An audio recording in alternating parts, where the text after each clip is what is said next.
अस्सलामुअलैकुम। Lecture number 3 है जी linear algebra का system of linear equations. Linear equations क्या होती हैं, सबसे पहले तो हम ये देख लेते हैं।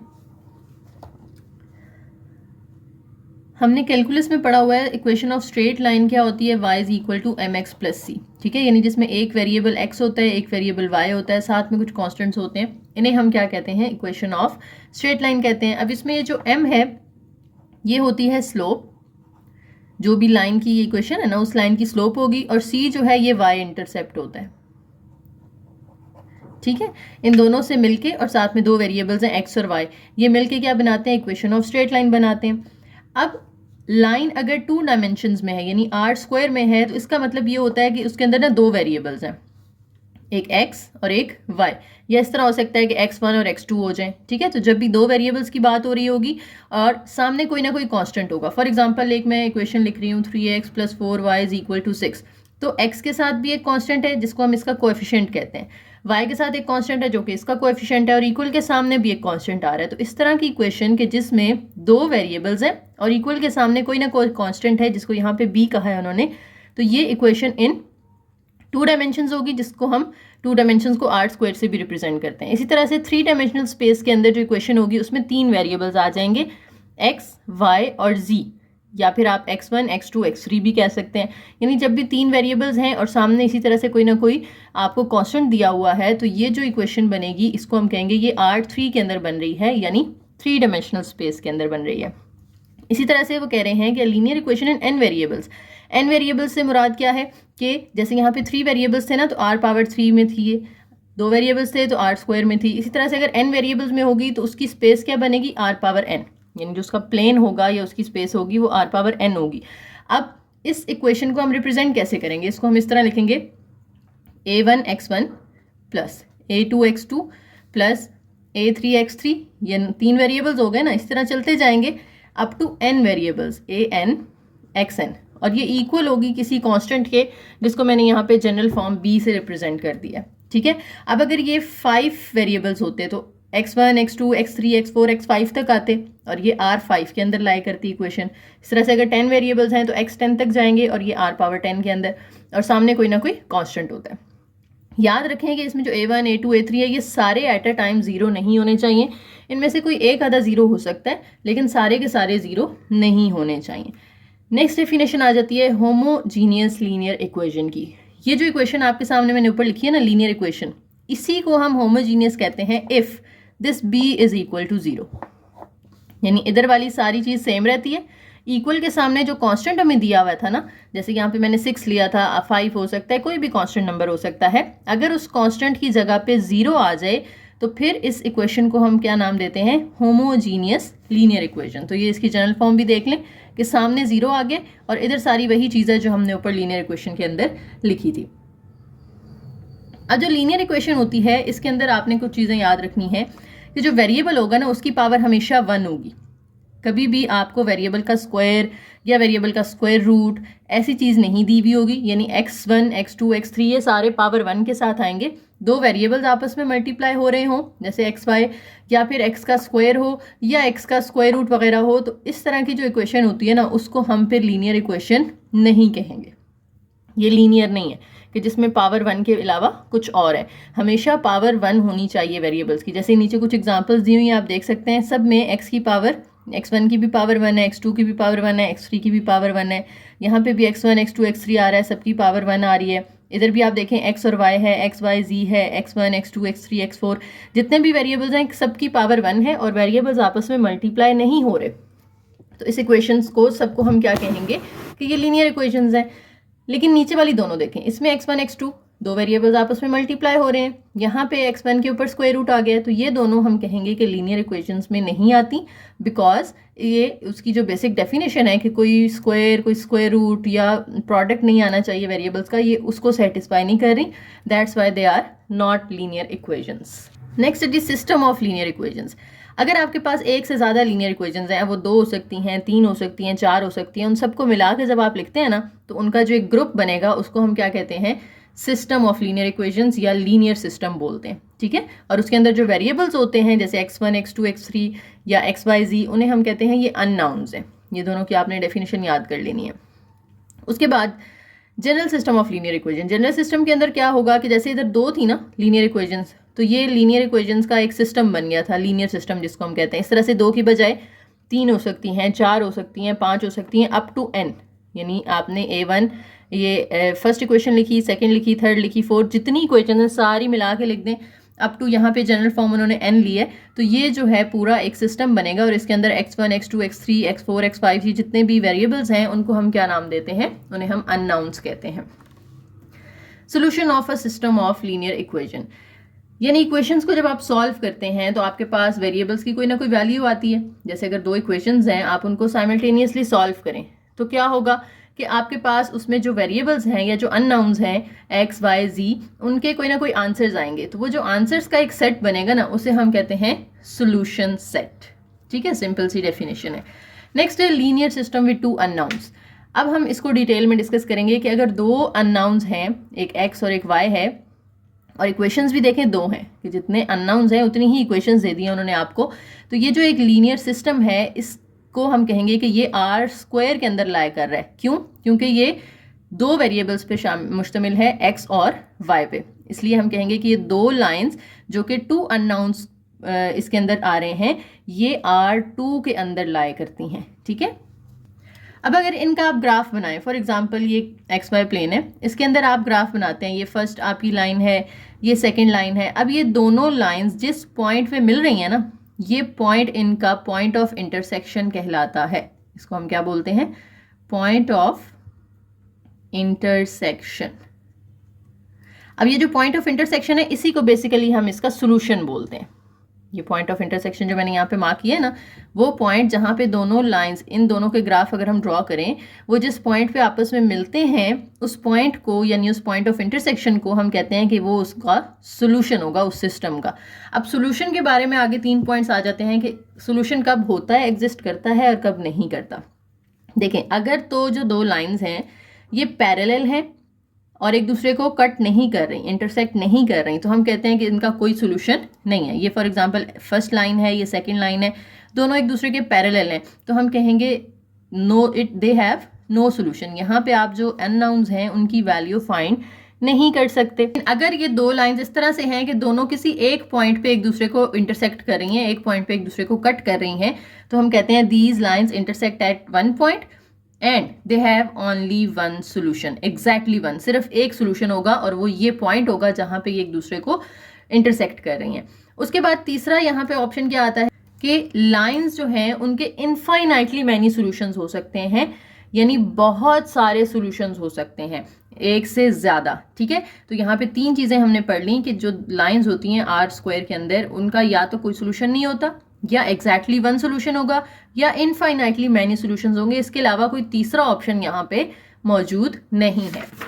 नेक्स्ट डेफिनेशन आ जाती है consistent and inconsistent system. Consistent system क्या होता है? अगर आप इक्वेशंस को सॉल्व कर रहे हैं लीनियर सिस्टम के अंदर जो इक्वेशंस हैं, और आपको कम से कम एक सोल्यूशन मिल जाए उसका, ठीक है, तो हम कहते हैं कि वो सिस्टम जो है वो कंसिस्टेंट है। लेकिन अगर कोई सोल्यूशन एग्जिस्ट नहीं करता तो फिर वो इनकंसिस्टेंट है। इसको भी मैं डिटेल के साथ आगे बताती हूँ, एग्जाम्पल में समझाती हूँ। अभी बस डेफिनेशन इसकी माइंड में रखें कि अगर सिस्टम का सोल्यूशन एग्जिस्ट नहीं करता तो वो इनकंसिस्टेंट होगा, और अगर लीनियर सिस्टम का कोई सोल्यूशन एग्जिस्ट करता है तो वो कंसिस्टेंट होगा। ठीक है, तो अब जो कंसिस्टेंट है उसमें हमने कहा कि इसका सोल्यूशन एग्जिस्ट करता है। अब वो आगे 2 केसेस आ जाते हैं। जब सोल्यूशन एग्जिस्ट करता है तो हो सकता है कि उसका एग्जैक्टली वन सोल्यूशन हो, और हो सकता है कि उसके इनफाइनाइटली मैनी सोल्यूशंस हो। तो ये दोनों केसेस कंसिस्टेंट के आगे आ जाते हैं। अब ये कैसे पता चलेगा कि किसी सिस्टम के अंदर सिर्फ वन सोल्यूशन लाई करता है, मैनी सोल्यूशंस लाई करते हैं, ये कोई सोल्यूशन लाई नहीं करता? उसके लिए हम अब आगे एग्जांपल्स देखते हैं। देखें, ये एग्जांपल है, आपको 2 इक्वेशंस दी हुई हैं, ये हम यहाँ पे लिख लेते हैं रफ में। x1 minus 2x2 is equal to -1 और -x1 plus 3x2 is equal to 3। क्या आप इनको आपस में सॉल्व करके x1 और x2 की वैल्यूज निकाल सकते हैं? देखें, अगर मैं इन दोनों को ऐड कर दूं तो x1 पॉजिटिव और नेगेटिव कैंसिल हो जाएंगे, 3 - 2 करेंगे तो ये x2 आ जाएगा, इज इक्वल टू 3 - 1 करेंगे तो 2। x2 आ गया हमारे पास। अब इस x2 को इक्वेशन 1 या 2 किसी एक में पुट कर दें, तो x1 माइनस 2 इंटू इस x2 की जगह मैं 2 पुट कर रही हूँ, इज इक्वल टू -1। 1 में मैंने इसको पुट कर दिया, x1 as it is, 2 2s are, यहाँ पे 4 हो जाएगा, सामने -1 आ रहा है, -4 उधर जाके प्लस हो जाएगा, 4 -1 करें तो 3 आ जाता है, तो x1 हमारे पास 3 आ गया। इसको अब हम पॉइंट फॉर्म में कैसे लिखेंगे, पहले x1 की वैल्यू लिख लेनी है आपने, कॉमा लगा के फिर आपने x2 की वैल्यू लिख देनी है, ठीक है। तो ये एक सोल्यूशन मिल गया है मुझे। क्या इसके अलावा कोई और सोल्यूशन यहाँ पे एग्जिस्ट करता है? नहीं। हमने इनको सॉल्व किया तो हमें दोनों की सिर्फ एक एक वैल्यू मिली है, यानी इसका सिर्फ एग्जैक्टली वन सोल्यूशन एग्जिस्ट करता है। तो ये सिस्टम क्या होगा, ये कंसिस्टेंट है, consistent and has exactly one solution. ये आपने इसका रिजल्ट नीचे दे देना है कि एक तो ये कंसिस्टेंट है। अब कंसिस्टेंट के अंदर हमने दो केसेस पढ़े थे ना, कि या तो वन सोल्यूशन होगा या मैनी सोल्यूशंस होंगे, तो इसका सिर्फ वन सोल्यूशन है। इसी तरह आगे दो इक्वेशंस दी हुई हैं आपको, x1 -x1 है, ये -x2 2x2 है। अगर मैं इन दोनों को इधर ही ऐड कर दूं, देखो x1 x1 से कट जाएगा, 2x2 2x2 से कैंसिल हो जाएगा क्योंकि ऑपोजिट साइंस हैं। 3 -1 करें तो इधर 2 आता है और इधर क्या रह गया, 0 रह गया। अच्छा देखें यहाँ पे वेरिएबल्स तो हो गए ख़त्म, यानी x1 भी नहीं बचा, x2 भी नहीं बचा, तो उनकी वैल्यूज तो हम निकाल नहीं सकते। और दूसरी बात यह है कि 0 = 2 आ रहा है, ऐसा तो पॉसिबल नहीं है, 0 और 2 इक्वल तो नहीं हो सकते एक दूसरे के। तो इस केस में हम कहते हैं कि this system of linear equations has no solution, इसका कोई सोल्यूशन यहाँ पे एग्जिस्ट नहीं करता। क्या रीजंस हैं, एक तो इसमें वेरिएबल्स खत्म हो गए हैं, दूसरा यहाँ पे दोनों साइड्स बराबर नहीं आ रही। बी पार्ट में देखें, इसमें भी अगर मैं दोनों को ऐड करूं तो x1 भी कैंसिल हो जाता है, x2 भी कैंसिल हो जाता है, तो इधर रह गया 0। इक्वल के सामने देखें तो 1 -1, इधर भी क्या रह गया, 0 रह गया। यहाँ पे देखें, अब गौर से देखना ही आपने कि वेरिएबल्स तो खत्म हो गए हैं लेकिन दोनों साइड सेम आ रही हैं, इधर भी 0 आ रहा है, इधर भी 0 आ रहा है। तो इस केस में हम कहेंगे कि it has infinitely many solutions, कि इसके बहुत सारे सॉल्यूशंस जो हैं वो एग्जिस्ट करते हैं। तो ये तीनों केसेस हमने एग्जांपल के साथ देख लिए। देखें ये और ये कंसिस्टेंट हैं दोनों, क्योंकि इसमें एग्जैक्टली वन सोल्यूशन है, इसमें इनफाइनाइटली मैनी सॉल्यूशंस हैं, ठीक है। और ये कंसिस्टेंट नहीं है, ये इनकंसिस्टेंट है because it has no solution. No solution कब होगा, जब वेरिएबल्स खत्म हो जाए और आमने सामने सेम आंसर नहीं आ रहा। लेकिन यहाँ पे वेरिएबल्स खत्म हो गए लेकिन आमने सामने आंसर सेम आ रहा है, तो हम फिर कहते हैं कि ये कंसिस्टेंट तो है और ये बहुत सारे सोल्यूशन इसके एग्जिस्ट करते हैं। Next, linear system with 3 unknowns आ जाता है। ये अब जो है सिस्टम ये R3 के अंदर लाया करेगा ना, R⁻3 के अंदर। इसके अंदर वेरिएबल्स भी 3 है, x y z, और इक्वेशंस भी 3 दी हुई हैं, ठीक है। तो इसमें भी आगे यही चीज़ें आ जाएंगी जो हमने 2 के अंदर पढ़ी हैं कि ये कंसिस्टेंट भी हो सकता है सिस्टम, इनकंसिस्टेंट भी हो सकता है। अगर ये कंसिस्टेंट है तो इसका या तो वन सोल्यूशन एग्जिस्ट करेगा या इनफाइनाइटली मैनी सॉल्यूशंस एग्जिस्ट करेंगे, और अगर ये इनकंसिस्टेंट है तो इट हैज़ नो सॉल्यूशंस, ठीक है। थ्योरम है यहाँ पे, every system of linear equations has 0 1 और infinitely many solutions, there is no other possibility. यही 3 बातें जो हमने अभी पीछे एग्जांपल में की हैं कि किसी भी सिस्टम के अंदर, चाहे वो R² का है, R⁻3 का है, R⁻4 का है, कोई भी सिस्टम ऑफ लीनियर इक्वेशन है, उसके लिए सिर्फ 3 पॉसिबिलिटीज हैं कि या तो उसका कोई सोल्यूशन एग्जिस्ट नहीं करता, या एग्जैक्टली वन एग्जिस्ट करता है, या इनफाइनाइटली मैनी सॉल्यूशंस एग्जिस्ट करते हैं। अब ये जो 2 केसेस हैं ना, 1 और इनफाइनाइटली मैनी वाले, इन दोनों केसेस में सिस्टम कंसिस्टेंट होता है, और जिसके अंदर कोई सोल्यूशन एग्जिस्ट नहीं करता उसमें सिस्टम इनकंसिस्टेंट होता है, ठीक है। ओके, नेक्स्ट एग्जांपल है सॉल्व द लीनियर सिस्टम। ये आपको एक x - y = 1, 2x + y = 6 दिया हुआ है, आपने इसको सॉल्व करना है। सॉल्व करके फिर बताना है कि कंसिस्टेंट है या इनकंसिस्टेंट है, और अगर ये कंसिस्टेंट है तो फिर कौन सा वाला केस है, वन सोल्यूशन वाला या मैनी सॉल्यूशंस वाला। आपने क्या करना है, इनको इसी तरह से प्लस माइनस हो रही है डायरेक्ट, तो देखें हम इनको प्लस करें, y तो कैंसिल हो जाएगा, 2x + x करेंगे 3x आ जाएगा, 6 + 1 करेंगे तो 7, 3 यहाँ मल्टीप्लाई हो रहा है, उधर जाके डिवाइड हो जाएगा, तो x हमारे पास आ गया 7/3। अब इस x को किसी भी एक इक्वेशन में पुट कर लें, फर्स्ट में या सेकंड में पुट करके आप y निकाल लें, तो y हमारे पास आ जाएगा 4/3। तो जब इस तरह से एक एक आंसर आ जाता है ना हमारे पास, तो फिर हम कहते हैं कि इसका ओनली वन सोल्यूशन है, एग्जैक्टली वन सोल्यूशन, या उसको यूनिक सोल्यूशन भी कहते हैं। यूनिक का मतलब यही होता है कि एग्जैक्टली वन, इस जैसा कोई और सोल्यूशन एग्जिस्ट नहीं करेगा। तो अब आप बताएं मुझे कमेंट सेक्शन में कि इसका एक सोल्यूशन एग्जिस्ट करता है, तो ये कंसिस्टेंट हुआ या इनकंसिस्टेंट होगा। नेक्स्ट, एक और सिस्टम हमें दे दिया उन्होंने, इसमें वो कह रहे हैं बताएं कि ये जो है वो कंसिस्टेंट है या नहीं। सॉल्व करने का मतलब यही है ना कि आपने इसमें से वेरिएबल की वैल्यूज निकाल के दिखानी है, अगर निकलती हैं तो, ठीक है। अब देखें, आप डायरेक्ट तो इनको प्लस माइनस नहीं कर सकते क्योंकि कोएफिशिएंट सेम नहीं है, ये 3x होना चाहिए था तो फिर हम उनको कर लेते, या ये 3y होता तो फिर कर लेते। अब दो तरीके हैं, या तो इक्वेशन 1 को आप 3 से मल्टीप्लाई कर दो तो फिर दोनों 3x और 3y सेम हो जाएंगे, या फिर इधर से 3 कॉमन लेके उधर जाके डिवाइड कर दें। ठीक है, तो मैं इजी ये है कि हम डिवाइड कर दें, पूरी इक्वेशन 2 को 3 के साथ डिवाइड कर दें। इक्वेशन 1 है हमारे पास x plus y is equal to 4। Equation 2 हमारे पास ये कटिंग होने के बाद रह जाएगी x plus y is equal to 2। अब इन दोनों को आप सब्ट्रैक्ट करेंगे ना, क्योंकि सेम साइन आ रहे हैं, सब्ट्रैक्ट करें तो नीचे वाले साइन क्या हो जाते हैं, चेंज हो जाते हैं। ये दोनों कैंसिल, ये भी कैंसिल, तो इधर तो आ गया 0। 4 माइनस 2 करें तो 2, वेरिएबल्स खत्म हो गए। तो अब इसका एग्जैक्टली वन सोल्यूशन तो नहीं एग्जिस्ट करता। अब इसके नीचे वाले दो केसेस होंगे जो हमने यहाँ पे पढ़े थे कि या तो नो सोल्यूशन या मैनी सोल्यूशन। अब ये देखना है कि क्या दोनों साइड्स पे सेम आंसर आ रहा है। नहीं, हमारा सेम तो नहीं आ रहा। तो अगर आंसर सेम नहीं आ रहा तो हम फिर क्या कहते हैं, it will have no solution. ठीक है, तो आपने यहाँ पे लिख देना है this system of linear equations has no solution. Example number 3 देखें, इसमें भी वेरिएबल्स के जो कोएफिशिएंट हैं वो सेम नहीं है। ये 4x है, ये 16 है, ये 2 है, ये 8 है। तो आप सेम बना लें। अगर मैं इक्वेशन 1 को 4 से मल्टीप्लाई कर दूं तो 4 4 जार ये 16 हो जाएगा, 4 2 जार 8 हो जाएगा। या दूसरा ये है कि मैं दूसरी इक्वेशन को 4 से डिवाइड कर दूं, तब भी सेम हो जाएंगे। तो आपकी मर्जी है, आप 1 वाली को मल्टीप्लाई कर लो 4 से, या सेकेंड वाली को डिवाइड कर लो 4 से। तो फर्स्ट वाली इक्वेशन है 4x minus 2y is equal to 1, और सेकेंड में हमारे पास कटिंग के बाद रह जाएगा 4x minus 2y is equal to 1। दोनों सेम हो गई। जब आप इनको माइनस करेंगे तो सारे ही आपस में कैंसिल हो जाएंगे, इधर भी 0 रह जाएगा, इधर भी 0 रह जाएगा। और जब आमने सामने बराबर आ रहा है, सेम आंसर आ रहा है और वेरिएबल सारे कैंसिल हो चुके हैं, तो इस केस में हम फिर कहते हैं it will have infinitely many solutions. अब इनफाइनाइटली मैनी सॉल्यूशंस कैसे निकालते हैं ये हम आगे जाके अभी डिटेल के साथ डिस्कस करते हैं इसी से नेक्स्ट टॉपिक में। अभी सिर्फ हमने ये सीखा है कि हमें कैसे पता चलेगा कि इनफाइनाइटली मैनी सॉल्यूशंस हैं, या 1 है या नो है। नेक्स्ट टॉपिक है पैरामीट्रिक रिप्रेजेंटेशन। ये टॉपिक किसके साथ लिंक्ड है, ये एग्जांपल 3 के साथ लिंक्ड है कि जिसमें हमने इनफाइनाइटली मैनी सॉल्यूशंस निकाले हैं ना। अब हमें इनफाइनाइटली मैनी सॉल्यूशंस निकाल के भी दिखाने हैं। उसके लिए हमें क्या करना पड़ता है, हमें एक नया पैरामीटर यहाँ पे इंट्रोड्यूस करवाना होता है। हम इस बुक में पैरामीटर को टी कह रहे हैं। ठीक है, वैसे आप उसको कोई और वेरिएबल का नाम भी दे सकते हैं, लेकिन नॉर्मली टी होता है किताबों में, इस बुक में भी टी ही लिखा हुआ है।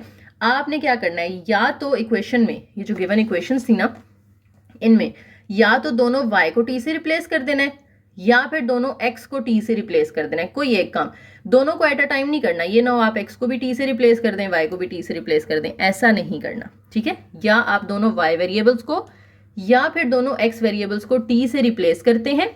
अगर आप y को t से रिप्लेस करेंगे ना, फिर आप x की वैल्यूज फाइंड करेंगे, वहां पे तो जो आंसर्स आएंगे वो हमारा आंसर होगा इनफाइनाइटली मैनी सॉल्यूशंस का। ठीक है, देखें इसी एग्जांपल को, ऊपर वाली एग्जांपल में जो हमें इक्वेशंस दी हुई थी उसी में उन्होंने जो y थे उनको t से रिप्लेस कर दिया। अब अगर आप t की वैल्यू 0 पुट करेंगे तो x का डिफरेंट आंसर आएगा। जैसे ये पहली इक्वेशन ही मैं ले लेती हूँ, हमारे पास थी ना यहाँ पे 4x minus 2y is equal to 1। ये मैं लिख रही हूँ 4x minus 2y is equal to 1। अगर मैं इस 2y की जगह 2t कर दूँ इज इक्वल टू 1, कि y की जगह पे मैंने t कर दिया, तब करना है जब system has infinitely many solutions. ठीक है, अब मैं इस t की जगह अगर 0 पुट करती हूँ क्या आएगा, देखें 4x 2 इंटू 0 करेंगे तो वो तो 0 हो जाएगा, तो x की वैल्यू क्या आ जाएगी 1/4। तो एक पेयर बन गया मेरा 1/4, 0। पहले x की वैल्यू आती है, बाद में दूसरे की आती है ना, y है या t है जो भी है। अगर मैं t की जगह 0 की बजाय 1 करती तो ये क्या बन जाता, 4x minus 2 into 1, 2 is equal to 1। तो ये हमारे पास आ जाता 3/4। तो एक डिफरेंट आंसर आ गया। अगर मैं t की जगह -1 करूंगी एक डिफरेंट आंसर आ जाएगा। इसी तरह से मैं जितनी ज़्यादा t की वैल्यूज़ चेंज करती जाऊंगी मेरे पास x के उतने ज़्यादा आंसर्स आते जाएंगे। कोई यहाँ पे हम काउंट नहीं कर सकते कि कितने आंसर निकलेंगे। जितने ज़्यादा t आप पुट करते जाएंगे चेंज कर करके उतने ज़्यादा x के आंसर्स आते जाएंगे। तो इसलिए हम कहते हैं कि यहाँ पे इनफाइनाइटली मैनी सॉल्यूशंस हैं कि आप काउंट ही नहीं कर सकते कि कितने आंसर्स यहाँ पे आप निकाल सकते हैं। उसके बाद इसी से रिलेटेड एग्जाम्पल आ जाती है आगे। 3 इक्वेशंस हैं हमारे पास और तीनों में 3 वेरिएबल्स हैं x, y, z। आपने इसको सॉल्व करना है। सॉल्व करने का मतलब यही है कि आपने यहाँ से x, y, z की वैल्यूज़ निकालनी है। अब ये उन्हीं 3 केसेस में से कोई एक केस बनेगा। हम क्या करते हैं, पहली इक्वेशन लिख लेते हैं। ओके, अब सेकेंड इक्वेशन में देखें, अगर मैं फर्स्ट को 2 से मल्टीप्लाई कर दूं फर्स्ट इक्वेशन को, तो 2x 2y 4z बन जाएगा इस जैसा सेम। या फिर मैं इसको 2 से डिवाइड कर दूं, बात तो एक ही है ना, ये ऊपर वाली को 2 से मल्टीप्लाई कर लें तो कोएफिशिएंट सेम हो जाएंगे 1 और 2 के, या फिर आप इसको 2 से डिवाइड कर दें तो इक्वेशन 1 और 2 के कोएफिशिएंट सेम हो जाएंगे। तो मैं डिवाइड कर रही हूँ, ये कट कर दें यहाँ पे, कटिंग करने के बाद इक्वेशन 2 रह जाएगी मेरे पास, x minus y plus 2z is equal to 5। तो 1 और 2 को मैं सॉल्व कर रही हूँ। देखो यहाँ अगर मैं इनको माइनस करूँ तो नीचे वाले सारे साइन चेंज हो जाएंगे, ये भी कैंसिल, ये भी कैंसिल, ये भी कैंसिल, ये भी कैंसिल, इधर भी 0 रह गया, सामने भी 0 रह गया। 1 को मैंने 2 के साथ सॉल्व किया, इसी तरह आप 1 को 3 के साथ सॉल्व करके देख लें। 1 वाली लिखें, फिर आप क्या करें कि यहाँ पे 3 वाली लिखें। 3 वाली में भी देखें 3 आप डिवाइड कर दें अगर सबके साथ, कटिंग करने के बाद x minus y plus 2z is equal to 5 ही रह जाएगा। इसमें भी माइनस करें तो नीचे वाले सारे साइन चेंज हो जाएंगे, साइन चेंज करके आप अगर काट दें तो इधर भी 0 और सामने भी 0 रह गया। तो अब देखें कि ये कौन सा केस बनता था, जब वेरिएबल्स ख़त्म हो जाएं और दोनों साइडों पे सेम आंसर आ जाए तो फिर हम कहते हैं कि the equation has infinitely many solutions. ठीक है, अब इनफाइनाइटली मैनी सॉल्यूशंस हैं तो हमने एक नया पैरामीटर इंट्रोड्यूस करवाना होता है। वो पैरामीटर अब आप कैसे इंट्रोड्यूस करवाएंगे, आप पहली इक्वेशन लिखेंगे। पहली इक्वेशन क्या आती है हमारी, x minus y plus 2z is equal to 5। अब यहाँ पे क्योंकि 3 वेरिएबल्स है ना, तो हमने x एज इट इज़ रख के y और z दोनों की जगह t लिख देना है। पीछे हमारे पास 2 वेरिएबल्स होते थे तो हम किसी एक की जगह हम t लिख देते थे। अभी हमारे पास 3 है तो हमने किसी 2 की जगह पे t लिखना है। लेट्स से मैं y की जगह भी t कर देती हूँ और z की जगह भी t कर देती हूँ।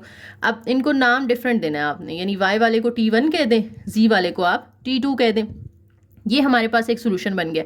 अब आपकी मर्जी है, आप t1 t2 की जो मर्जी वैल्यूज़ पुट करें, x के उतने ही आंसर्स आते जाएंगे। फॉर एग्जांपल इन्होंने यहाँ पे क्या किया है, t1 की वैल्यू 2 पुट की है, t2 की वैल्यू 3 पुट की है। तो अगर आप इस इक्वेशन में x माइनस t1 की जगह 2 पुट कर दें, t2 की जगह 3 पुट कर दें, तो x क्या निकलेगा, x माइनस 2 ये plus 6 is equal to 5। 6 minus 2 4 करेंगे, 4 उधर जाके माइनस हो जाएगा, तो x आ जाएगा 1। तो हमारे पास एक जो सोल्यूशन बनेगा वो क्या बनेगा कि x 1 है, y हमने किसको कहा था, t1 को कहा था ना, तो t1 मैंने कितना पुट किया था यहाँ पे 2, तो y आ जाएगा 2। इसी तरह से z जो है वो हमने कहा था t2 को, और t2 मैंने क्या पुट किया था 3, तो ये एक सोल्यूशन आ गया हमारा। इसी तरह जैसे मैंने 2 और 3 पुट किया है, आप इसको कुछ और कर सकते हैं। क्वेश्चन दोबारा लिखते हैं, x minus y plus 2z is equal to 5, और इसमें रिप्लेस कर दें y को t1 के साथ, z को t2 के साथ। और अब t1 t2 की वैल्यूज़ आप चेंज कर लें, आप अपनी मर्ज़ी से कुछ और पुट करके देख लें। लेट्स से मैं यहाँ पे 4 कर देती हूँ, इसकी जगह आप 5 कर दें, या इसकी जगह 6 कर दें, 8 कर दें, जो मर्ज़ी आपका दिल करे आप अपनी मर्ज़ी से वैल्यूज़ पुट कर सकते हैं। इसको अगर आप सॉल्व करते हैं तो 10 माइनस 4 6 उधर जाके माइनस होगा, x आ जाएगा -1। तो एक नया सोल्यूशन आ गया, यानी x -1 आ गया। y जो है ये मेरे पास आ गया, y हमने t1 को कहा था और उसकी जगह मैंने 4 पुट किया था। और z कितना आएगा, z मैंने t2 को कहा था और उसकी जगह मैंने 5 पुट किया था। ये एक दूसरा सोल्यूशन आ गया। इसी तरह आप t1 t2 की वैल्यूज़ चेंज करते जाएंगे, आपके पास डिफरेंट सोल्यूशंस आते जाएंगे आते जाएंगे आते जाएंगे। कोई लिमिट नहीं है कि कहाँ जाके स्टॉप करना है। तो इनफाइनाइटली मैनी सॉल्यूशंस बनेंगे यहाँ पर। ठीक है, तो अब आपने पेपर में अगर आए तो कैसे सॉल्व करना है, आपने ये करना है कि सबसे पहले जैसे मैंने कहा कि इस तरह से आपने प्लस माइनस करके दिखा देना है कि दोनों पे 0 0 आ रहा है। इस वजह से हम कहेंगे कि ये जो है वो कंसिस्टेंट है और इनफाइनाइटली मैनी सॉल्यूशंस हैं। उसके बाद आपने एक पैरामीटर इंट्रोड्यूस करवाना है। पहली इक्वेशन इस तरह की बन जाएगी, दूसरी तीसरी नहीं बनानी होती, बस आपने बता देना है कि आपने y को क्या रखा है और z को क्या रखा है। y को हमने t1 कहा था, z को t2 कहा था। फिर आपने कोई एक आधी एग्जांपल दे देनी है, कोई भी y की और z की या t1 और t2 की कोई भी रैंडम वैल्यू लेके पुट करनी है, x की वैल्यू निकाल के दिखानी है, तो ये आपका आंसर आ जाएगा। यहाँ पे इन्होंने नीचे वेरीफाई भी किया है। वेरीफाई किस तरह किया है कि जैसा पहला सोल्यूशन आया था ना x1 y2 z3, इसको आप ओरिजिनल इक्वेशन के अंदर, फर्स्ट इक्वेशन जो थी ना हमारी, उसके अंदर आप पुट करें। जो 3 दी हुई थी, तीनों में से आप किसी एक में भी कर सकते हैं, पहली में ही कर लेते हैं हम। ठीक है, तो आपका लेफ्ट हैंड साइड और राइट हैंड साइड का आंसर सेम आएगा। इसी तरह से अगर आप x के ये वाला सोल्यूशन, y का ये वाला और z का ये वाला पुट करें यहाँ पर, तो भी आपका आंसर दोनों साइडों पे सेम ही आता है। ठीक है, यहाँ तक तो हो गया कि हम इक्वेशंस को साइमल्टेनियसली कैसे सॉल्व करते हैं।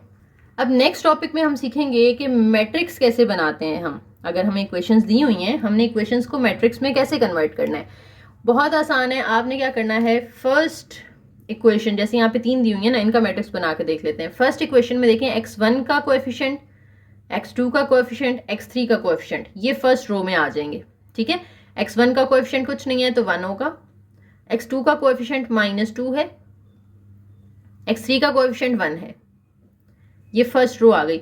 आपने इसमें 3 कॉलम्स बना लिए, एक x1 के लिए, एक x2 के लिए, एक x3 के लिए। दूसरी इक्वेशन में भी फर्स्ट कॉलम में x1 का कोएफिशिएंट आएगा। अब यहाँ पे x1 दिया नहीं हुआ था तो उसकी जगह हम 0 कर देते हैं। x2 जो है उसके साथ दिया हुआ है हमें 2 और x3 के साथ दिया हुआ है -8, ये लिख लिया। फिर थर्ड में -4, 5 और 9,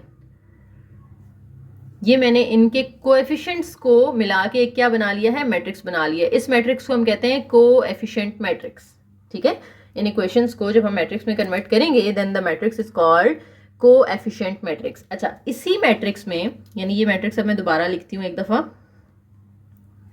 जो अभी हमने लिखा था, इसी में एक और कॉलम ऐड कर लें यहाँ पे, और उस कॉलम में आप इक्वल के सामने वाले नंबर लिख लें। यहाँ पे ये जो कांस्टेंट दिए हुए हैं ना, 0, 8 और -9, 0, 8 और -9, तो ये चौथा कॉलम यहाँ पे मैंने एक ऐड कर दिया। 3 कॉलम तो मैट्रिक्स के थे ना, चौथा कॉलम यहाँ पे ऐड कर दिया इक्वल के सामने वाले तीनों कांस्टेंट लिख के। तो ये जो मैट्रिक्स है इसे मैं कहूंगी ये ऑगमेंटेड मैट्रिक्स है। It is called augmented matrix. और इसको हम ए कहते हैं और इसको हम ए के नीचे छोटा सा बी लिख देते हैं, ए बी।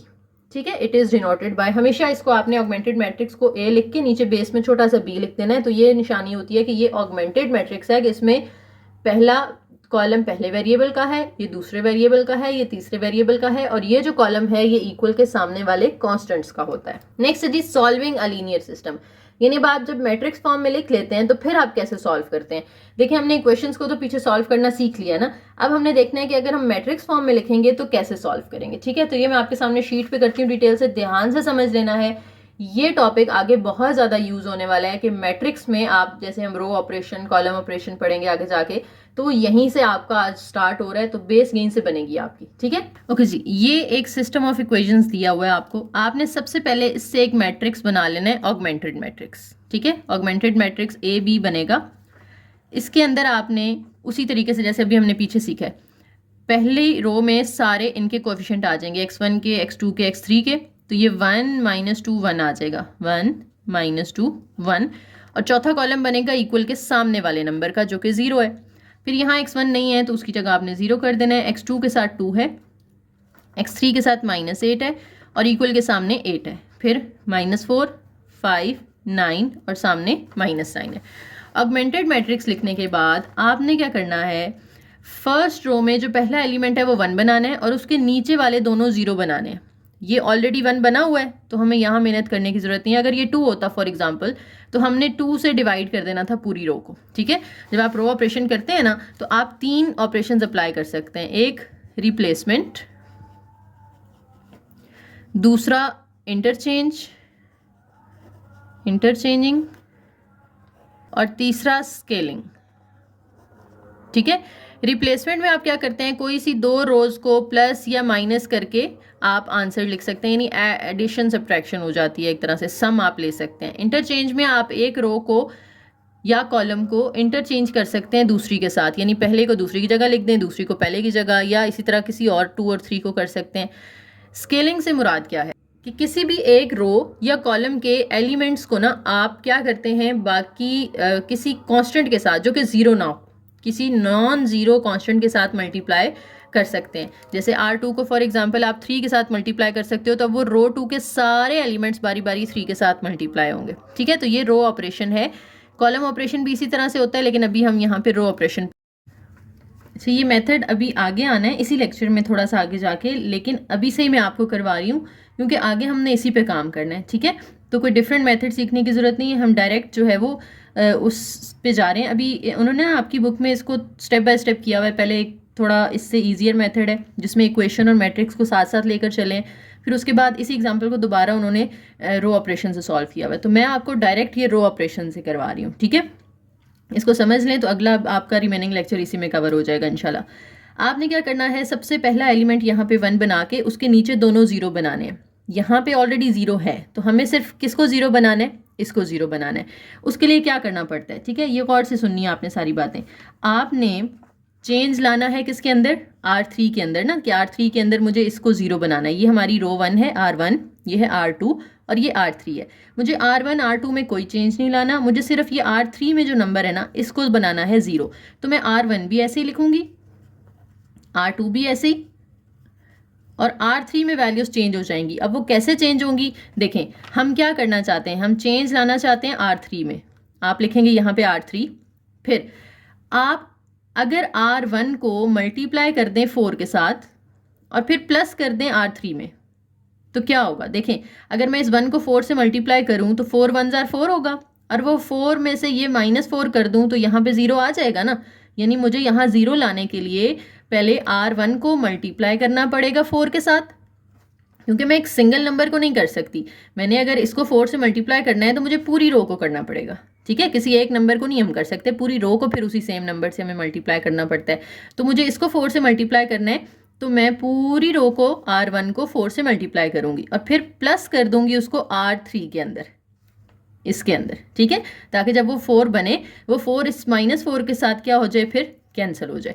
तो अब ये जो चीज़ मैंने लिखी है ना, ये आपने इधर रफ में लिख के R3 + 4 R1, R3 के नीचे R3 के नंबर्स लिख लेने। देखो R3 में क्या क्या है, -4 5 9 -9, फिर ये +4 सबके साथ आ जाएगा, और +4 के बाद R1 है तो यहाँ पे सारे R1 के एलिमेंट्स आ जाएंगे। R1 में हमारे पास है 1 -2 1 0, 1 -2 1 0। अब इसका जो जो आंसर आता जाएगा वो आपने R3 में लिखते जाना है। देखिए 4 1 जार 4 और ये -4 + 4 क्या हो जाएगा, 0। तो R3 का पहला एलिमेंट आ गया 0। फिर देखें 4 -2 जार ये -8 होगा, -8 + 5 करेंगे तो -3 आ जाएगा, दूसरे नंबर पे -3 लिख दें। फिर 4 1 जार 4 होता है, 9 + 4 करेंगे तो हमारे पास 13 आ जाएगा, तो ये हमने यहाँ पे 13 लिख दिया। उसके बाद 4 0 0 -9 + 0 करेंगे तो ये -9 ही रहेगा। तो देखिए मैंने R3 में इसको भी 0 बना लिया, एक टारगेट अचीव हो गया हमारा। अब R2 में आ जाएंगे आप, R2 में 0 के बाद वाला जो पहला नंबर है इसको 1 बनाएं और इसके नीचे भी 0 बना दें, ठीक है, इसको 1 बनाएं और उसके नीचे भी 0 और साथ ही इसके ऊपर भी 0 कर देना है आपने। हम इसको 1 कैसे बना सकते हैं, मैं अगर इसको 2 से डिवाइड कर दूं तो ये कैंसिल होकर 1 बन जाएगा। अगर मैं इसको 2 से डिवाइड कर रही हूं तो मुझे पूरी R2 को किससे डिवाइड करना पड़ेगा, 2 से, ठीक है। और रोज को डिवाइड नहीं करते डायरेक्ट, हम उसको इस तरह लिखते होते हैं, यानी 1/2 अलग लिखते हैं ना, आपने R2 के नीचे 2 नहीं लिखना, ठीक है। अब चेंज किस में आना है, R2 में आना है। जो जो काम करना है ना वो मैट्रिक्स से साइड पे लिखते जाना है आपने।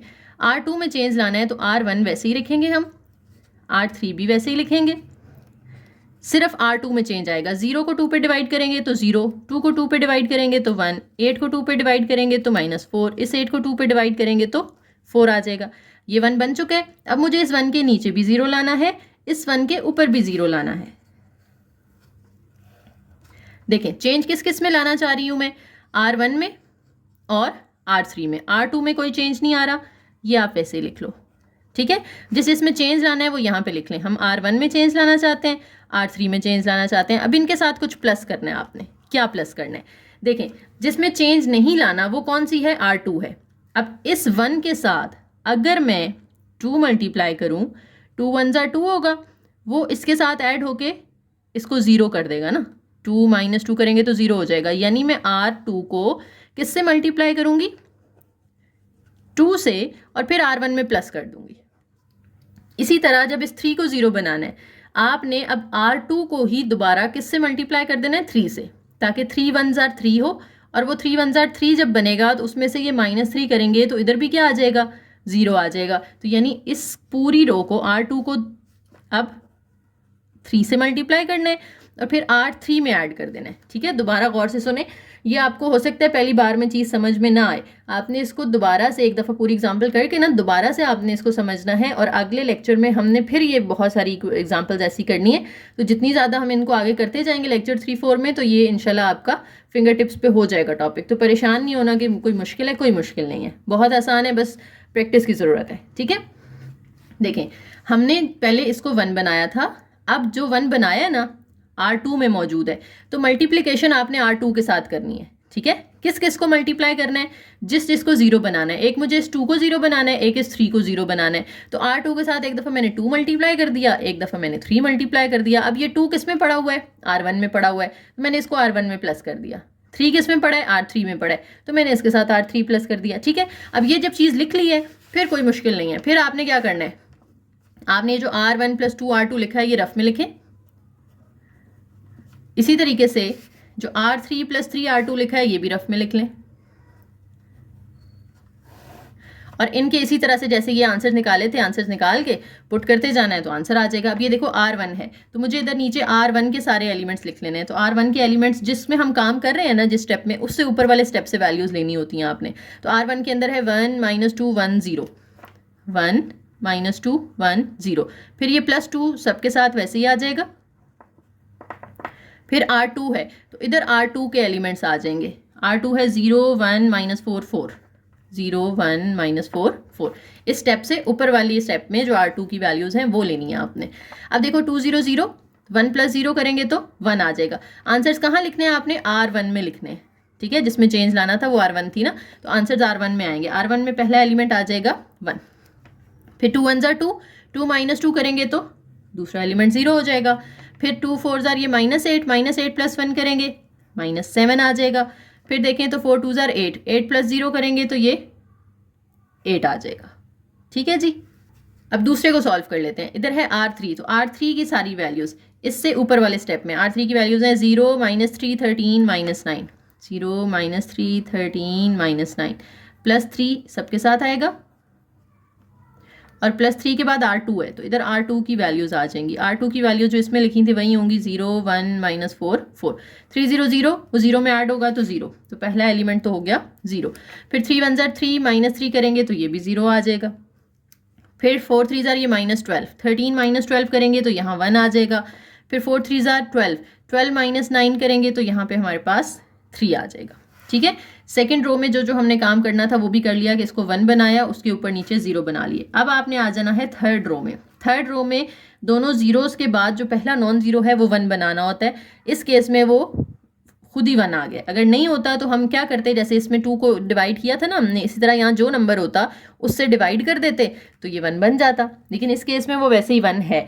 अब इसके ऊपर वाले भी दोनों हमने क्या बनाने हैं, 0 बनाने हैं। इस 1 के नीचे, यानी इस पूरी रो में 1 के अलावा जो नंबर होंगे ना वो 0 कर देने हैं। फिर इस 1 में भी ऊपर नीचे जो है वो 0 कर देने हैं। फिर इस 1 में नीचे तो कुछ नहीं है लेकिन ऊपर 2 हैं, इनको भी 0 कर देना आपने। अब 0 कैसे करना है ये स्टेप हम दोबारा समझने जा रहे हैं। देखें चेंज किस किस में लाना है हमने, इसको और इसको 0 करना है ना, यानी R1 में चेंज आएगा, R2 में चेंज आएगा, वो लिख लेनी है आपने। अब इनके साथ कुछ प्लस होगा। क्या प्लस होगा, देखें मैंने किसको 0 बनाना है, R1 में मैंने 0 बनाना है 7 को, तो मैं इधर लिखूंगी 7। ठीक है, R2 में 0 बनाना है मैंने 4 को, इधर लिख लेंगे हम 4 R2 के साथ। अब 1 किस में पड़ा हुआ है, 1 पड़ा हुआ है, जिस 1 के ऊपर हमने 0 बनाने हैं वो 1 किस में पड़ा हुआ है, R3 में पड़ा हुआ है, तो इन दोनों के साथ आपने R3 मल्टीप्लाई कर देना है। ठीक है, बहुत आसान है। अब देखें चेंज हम ला रहे हैं R1 R2 में, R3 में तो कोई चेंज नहीं आ रहा, तो R3 वैसे ही आएगी। अब इसको आपने रफ में लिख लेना है इसी तरीके से, R1 + 7 R3 और है जी R2 + 4 R3। अब R1 के नीचे ये जो स्टेप कर रहे हैं हम, इससे ऊपर वाले स्टेप में जो R1 की वैल्यूज़ हैं वो लेनी है आपने, उससे ऊपर वाली कहीं से नहीं लेनी, इससे पिछले स्टेप में से। ठीक है, तो R1 था 1 0 - 7 8, 1 0 - 7 8 +7 सब में आ जाएगा, और इधर R3 की वैल्यूज़। ठीक है, इससे ऊपर वाले स्टेप में R3 था 0 0 1 3, 0 0 1 3, 7 0 0, उसमें 1 ऐड करेंगे तो ये 1 आ जाएगा। अब चेंज किस में लाना है हमने, ये R1 है ना इसके ऊपर, तो हमने R1 में ये आंसर्स लिखने हैं। यहाँ पे 1 आ जाएगा, अगले में 0 आ जाएगा, फिर ये 7 1 ये भी 0 हो जाएगा, फिर 7 3 ज़ार 21, 21 में 8 ऐड करेंगे तो इधर 29 आ जाएगा। फिर अब R2 वाला भी ऑपरेशन परफॉर्म कर लेते हैं। R2 की वैल्यूज़ इससे ऊपर वाले स्टेप में R2 है 0 1 -4 4, 0 1 -4 4 प्लस 4 सबके साथ आ जाएगा। और फिर R3 की वैल्यूज़, R3 था हमारे पास 0 0 1 3, ये 0 हो जाएगा, ये 1 हो जाएगा, ये 0 हो जाएगा, तो 0 1 0, ये हो जाएगा 12, 12 प्लस 4 करेंगे तो 16। ये देखें जी, मैंने अपना नेक्स्ट टारगेट भी अचीव कर लिया कि इस 1 के ऊपर दोनों 0 बना लिए। अब हमारा सोल्यूशन यहाँ पे ख़त्म हो गया है, मैट्रिक्स वाला काम मतलब ख़त्म हो गया है। अब क्या करना है आपने, देखें हमने कहा था जो पहला होता है ये x1 होता है ना, ये x2 होता है और ये x3 होता है। तो x2 और x3 तो हो गए 0, तो सिर्फ क्या रह गया यहाँ पे x1, यानी x1 का कोएफिशिएंट है 1, तो ये 1x1। आप चाहें तो आगे लिख लें यहाँ पे 0x2 0x3, लेकिन वो 0 हैं तो वो लिखने की ज़रूरत नहीं है, ठीक है।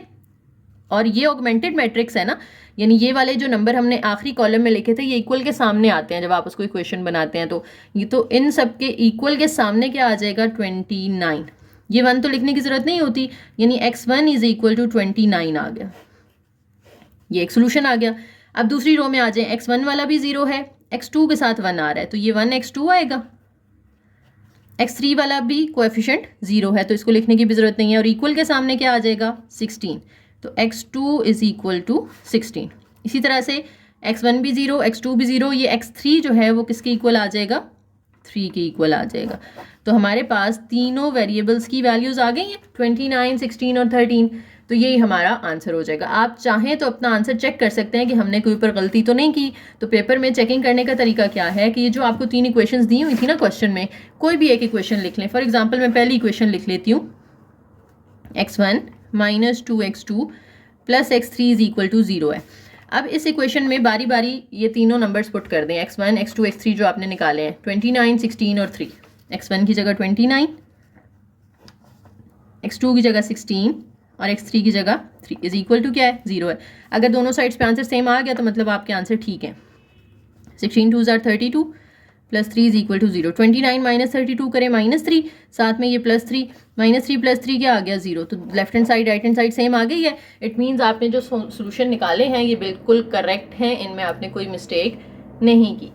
अब नेक्स्ट पेज पे आ जाएं तो इधर एलिमेंट्री रो ऑपरेशन की उन्होंने वही चीज़ें बता दी हैं, मैं आपको ऑलरेडी बता चुकी हूँ, रिप्लेसमेंट इंटरचेंज स्केलिंग, ठीक है। रो इक्विवेलेंट मैट्रिक्स क्या होता है अब इसकी डेफिनेशन देख लेते हैं। अब matrix B is said to be row equivalent to matrix A of the same order if B can be obtained from A by performing a finite sequence of elementary row operations of A।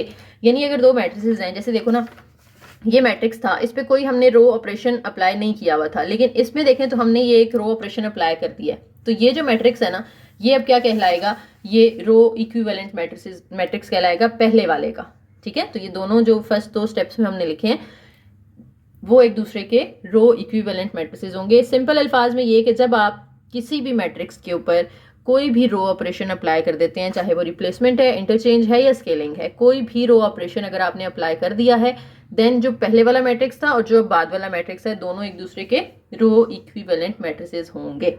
उसके बाद इन्होंने वही same example अभी जो हमने की है ना, पीछे उन्होंने क्वेश्चंस के साथ करवाई हुई थी बुक में, यहाँ पे उन्होंने रो कॉलम ऑपरेशन के साथ करवाई है। तो मैं आपको ऑलरेडी रो ऑपरेशन के साथ करवा चुकी हूँ, तो आपने उसकी को यहाँ पे दोबारा जो है ना एक दफ़ा खुद सॉल्व कर लेना है, तो इंशाल्लाह आपका ये भी एग्जाम्पल सॉल्व हो जाएगी। नेक्स्ट एग्जाम्पल नंबर 7, इसमें आपको 3 इक्वेशंस दी हुई हैं। कहते हैं solve if the following system of linear equations is consistent, यानी अगर ये कंसिस्टेंट है, इनका सोल्यूशन एग्जिस्ट करता है तो आपने इनको सॉल्व करना है। अब सॉल्व अगर हमने इनको रो ऑपरेशन से करना है तो हम ये वाला मेथड यूज़ करेंगे जो हमने अभी सीखा, ये जो मैंने आपको रफ शीट पे करवाया।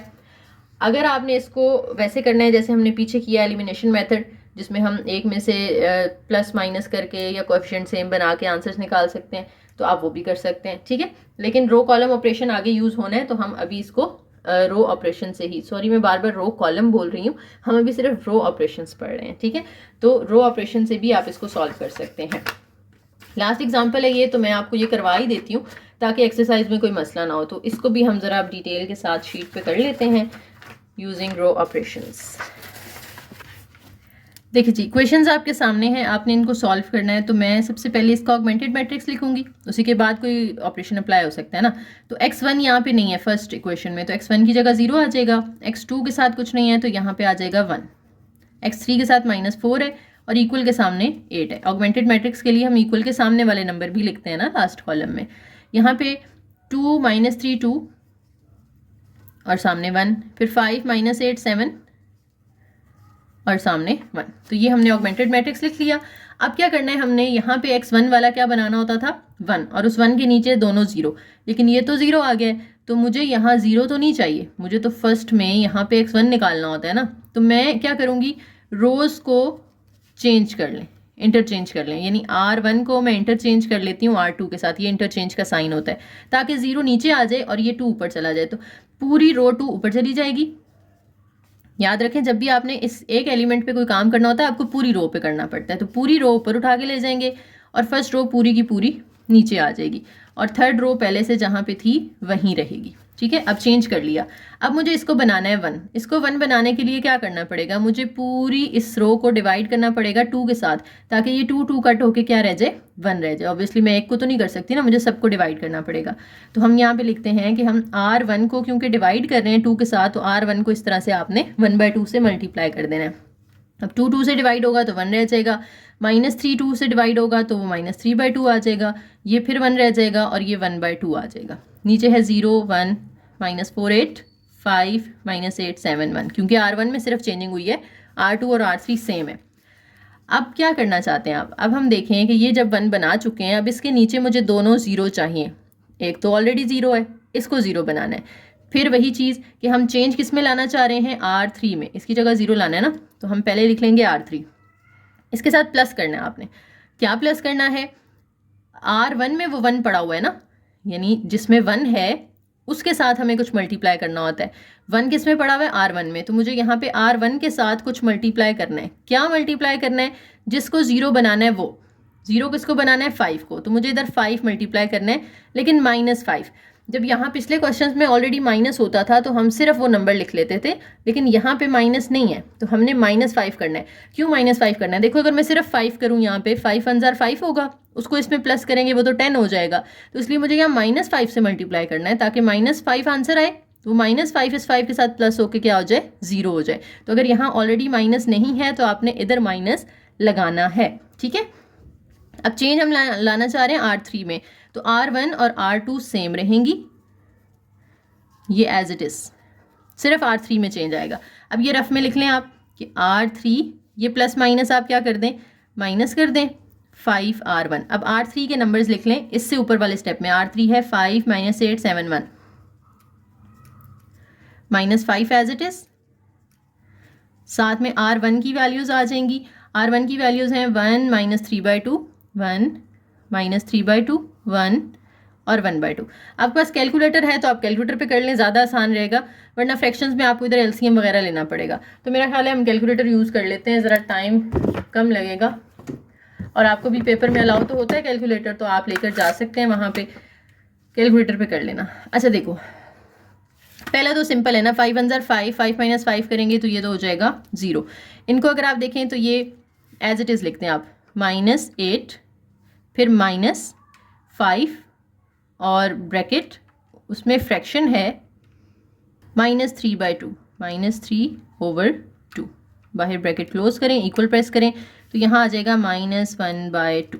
इस तरह से ये 7 -5 करेंगे, ये तो 2 आ जाएगा। इधर आप करें तो ये 2 -5, ये -3/2 आएगा। आप इसको कैलकुलेटर पे टाइप कर लेना तो आपका हो जाएगा इजीली। ठीक है, अब देखिए मुझे इसके नीचे 2 0 चाहिए थे, वो हो गए।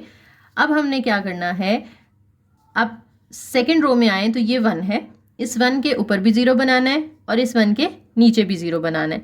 तो यानी मुझे R1 में भी चेंज लेकर आना है, R3 में भी चेंज लेकर आना है। तो इधर R1 और R3 लिख लेंगे, साथ में आ जाएगा प्लस का साइन, कुछ यहाँ मल्टीप्लाई करना है और बाहर कौन सी रो आएगी, 1 किस में पड़ा हुआ है, R2 में पड़ा हुआ है ना, तो R2 इधर आ जाएगा दोनों के साथ। ठीक है, अब R1 में मुझे किसको 0 बनाना है, मुझे 0 बनाना है -3/2 को। ठीक है, तो मैं इधर 3/2 से ही मल्टीप्लाई कर दूंगी, जिसको 0 बनाना होता है उसी से इधर मल्टीप्लाई कर देते हैं। बस इसका साइन चेंज कर देते हैं कि अगर यहाँ जैसे 5 था तो हमने -5 कर दिया, यहाँ ऑलरेडी माइनस है तो आपने इधर प्लस कर देना है। ठीक है, इधर मुझे R3 में किसको 0 बनाना है, 1/2 को, तो मैं इधर 1/2 से मल्टीप्लाई कर दूंगी और ये माइनस ऑलरेडी यहाँ पे है तो उसको आपने ख़त्म कर देना है। अब चेंज R1 R3 में आना है, R2 में कोई चेंज नहीं आ रहा, वो वैसे ही लिख लें, R1 और R3 में चेंज ले आए। अब ये ऑपरेशंस आपने इसी तरह अप्लाई कर लेने हैं, R1 प्लस 3/2 R2। R1 की सारी वैल्यूज़ लिख लें, R1 है जी 1 माइनस 3/2 1 1/2 प्लस 3/2 सबके साथ आ जाएगा इस तरह, और ब्रैकेट में R2 की वैल्यूज़ आ जाएंगी जो कि है 0 1 माइनस 4 8 0 1 माइनस 4 8। अब समथिंग इंटू 0, तो ये 0 1 प्लस 0 यहाँ पे आ जाएगा 1। R1 में आंसर्स लिखते जाना है आपने अपने। इसमें देखें तो 0 होगा क्योंकि प्लस 3/2 है, माइनस 3/2 है, ये कट के क्या हो जाएगा 0 रह जाएगा। ये कटिंग करें तो -2, ये -6, तो ये -5 आ जाएगा। इसमें आप देखें तो ये कटिंग होके यहाँ पे 4 या ऐसे एलसीएम ले लें, आप कैलकुलेटर पे भी कर सकते हैं, तो 25/2 आ जाएगा। ठीक है, ये भी हमारा हो गया। अब दूसरा वाला आपने इसी तरीके से कर लेना है, तो ये मैं करके यहाँ पे डायरेक्ट लिख रही हूँ, आप लोग इसको खुद परफॉर्म कर लीजिएगा। ये देखें इनके आंसर्स जो आए थे वो मैंने यहाँ पे लिख लिए। ठीक है, अब तीसरी रो में आ जाएं तो मुझे यहाँ पे 1 चाहिए था ना x3 की जगह पे, इधर x1 की जगह 1 होता है, इसमें आए तो x2 की जगह 1 होता है, थर्ड रो में आए तो x3 की जगह 1 होता है, लेकिन वो तो ऑटोमेटिकली 0 हो गया। मैंने इसके आंसर निकाले तो यहाँ पे डायरेक्ट 0 आ गया पहले से ही। ठीक है, तो x1 की तो हम इक्वेशन यहाँ से बना लेंगे, x2 की भी बना लेंगे, लेकिन x3 में वेरिएबल ही ख़त्म हो गया, x3 ही ख़त्म हो गया। तो अगर मैं यहाँ से x3 का वेरिएबल बनाना चाहूँ तो वो तो 0 ही रहेगा ना, x1 भी 0 है, x2 भी 0 है, x3 भी 0 है, तीनों 0 हैं, तो हम इधर सिर्फ 0 लिखेंगे। और इक्वल की दूसरी साइड पे क्या आ रहा है 5/2 आ रहा है। जब वेरिएबल ख़त्म हो गए हैं और दोनों साइड का आंसर अब सेम नहीं आ रहा, अगर तो इधर भी 0 आ जाता ना तो फिर सेम होता, तो हम फिर कहते हैं कि ये इनफाइनाइटली मैनी सोल्यूशंस हैं। लेकिन यहाँ पे दोनों सेम नहीं आ रहे, तो फिर हम कहेंगे इट हैज़ नो सोल्यूशन। ठीक है, इसका कोई सोल्यूशन नहीं है, इसका मतलब है ये सिस्टम क्या होगा, इनकंसिस्टेंट होगा। ये हमारा आंसर हो जाएगा। ठीक है जी, यहाँ पे हमारा लेक्चर ख़त्म होता है। अब आप लोगों ने एक्सरसाइज अपने ओन पे सॉल्व करनी है, सारे टॉपिक मैंने डिस्कस कर लिए हैं। वीडियो पसंद आई हो तो लाइक करें, शेयर करें, कमेंट करें और चैनल को ज़रूर सब्सक्राइब करके जाइएगा। थैंक यू, अल्लाह हाफिज़।